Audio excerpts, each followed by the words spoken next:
Hi, we're back for day 37 in the Light the World Build the Kingdom challenge, where each day we're getting down on our knees and asking God for one thing that we can do today to build the kingdom, to make a difference, to light the world.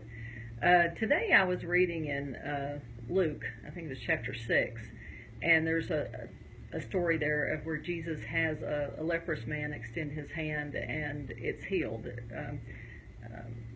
Or maybe it's a withered hand. I got it backwards. Anyway, what struck me though is that Jesus had people do different things to be healed. I mean, have you ever noticed that? Like, there's the time where he takes some mud from the ground and he spits in it and he puts that on the guy's eyes and that makes him be able to see.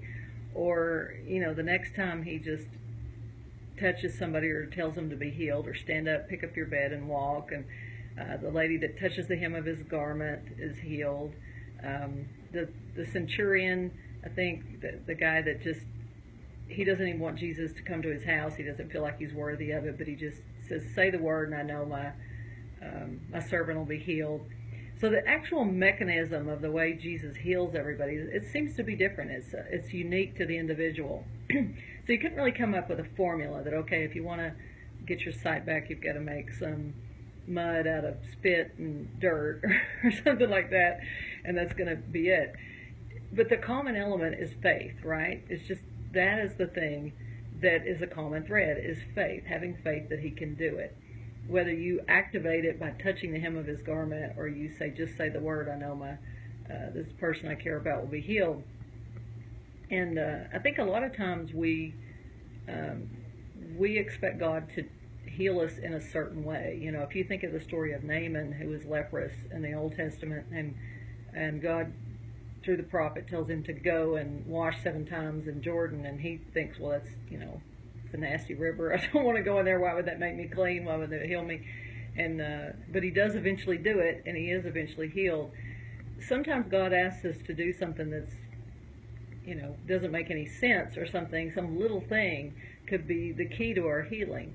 And we don't ever really know what it is, and what worked for somebody else might not work for us. So I guess where I'm going with this is that sometimes when we experience healing in some way, that God has created some healing in our life, we might be prone to say, well, it will work the same way for someone else, and it may not.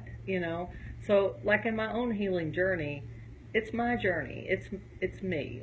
I don't know that it would work for someone else. I don't know that doing the same elements is going to work for somebody else. I can share my story. I can share what worked for me, and you could try some of the ideas, or they may or may not work for you. It may take longer, or it may be faster for you. Everybody's healing is unique, and I don't think we need to compare what works for us with somebody else, or say, well, that person didn't do it right, or they're missing a step, or whatever, because it's just unique to the individual. So that's what I was just thinking about today, is because we're all dealing with something a lot of times in our lives at one point or another of healing, and some of us can be healed in the moment, and others, it could go on for years and years, and we don't know the reasons for that. And it's not because one person has too much faith and another doesn't. That's not necessarily the reason. Sometimes there's other circumstances or other lessons to be learned. So anyway, there's my meanderings for today. I hope y'all join me for the 90-day challenge. Like I said, we're on day 37 here and still counting. So every day we get down and ask God what's one thing we can do to build the kingdom, and then act courageously on the answer. I hope you'll join us. Take care. Bye-bye.